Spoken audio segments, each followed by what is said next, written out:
астма болатын. Бронхит, астма, жөтелден телефонмен дұрыстап сөйлесе алмайтынбыздар.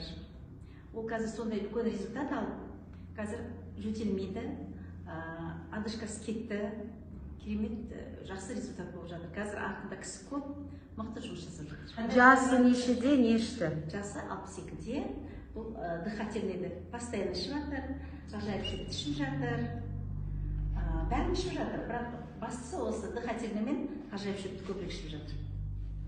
Осында керемет результаттар. Бұл ғана емес, менде результаты өте көп. Менің өзімнің жолдасым сахарный диабет. Сол сахары нормаға келді. 22-ге шейін көтеріп кететін сахары.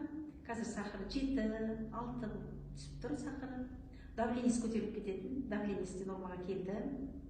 Менің өзімде де варикоз, менде де бронхит бар еді, соның бәрі жақсы болды. Менің давлением көтерілетін, давлением жақсы болды. Біз біреуін ғана емес, кезек-кезек бәрін ішіп